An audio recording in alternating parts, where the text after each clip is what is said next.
is a magical place, filled with wonders we have yet to explore. It's filled with the beauties that cannot be handcrafted by humans.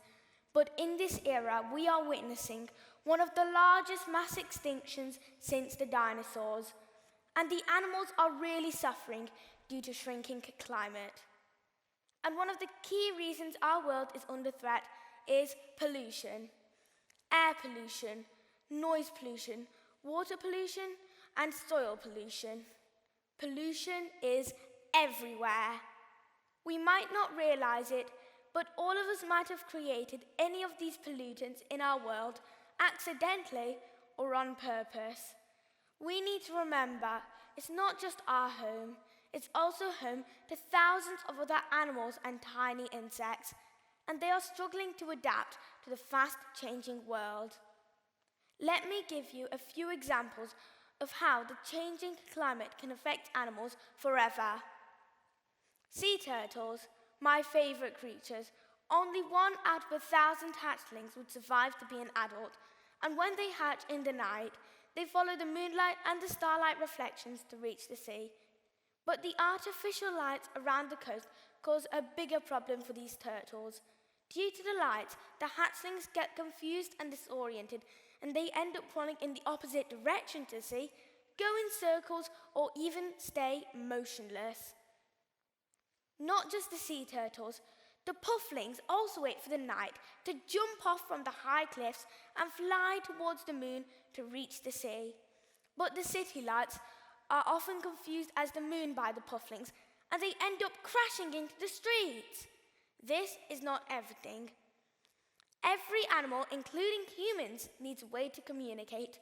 Talking and making noises is a key way to get a message around, but noise pollution caused by boats and transportation and unnecessarily loud music can harm animals like bats and dolphins, which use echolocation to hunt and use clicks and whistles to communicate.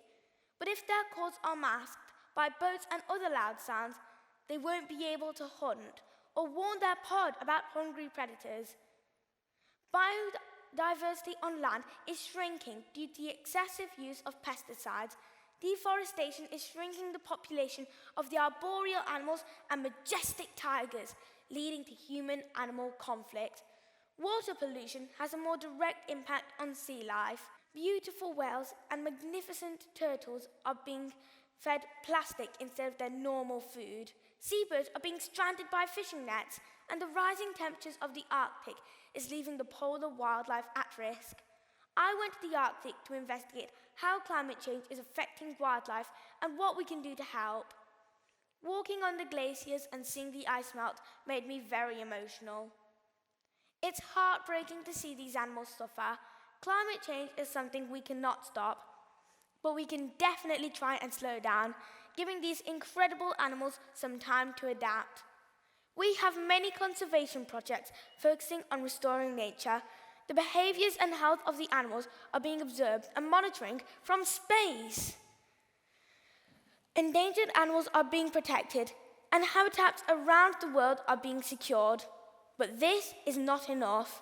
It would be more effective if we can do our bit by making small changes in our lifestyles. How wonderful will it be if we grow food in our gardens, if we plant wildflower meadows to attract bees, if we think thousands of times before chopping a tree, understanding that it's home to thousands of animals and tiny insects, if we educate young children about the importance of wildlife, and most importantly, how wonderful will it be if we all form a strong bond with nature? Thank you. This is Aneeshwar Kunchala.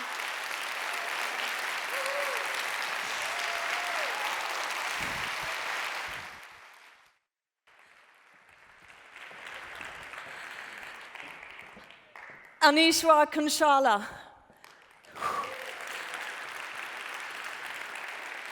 What a powerful way to start this Tuesday morning and reminding us all why we are here.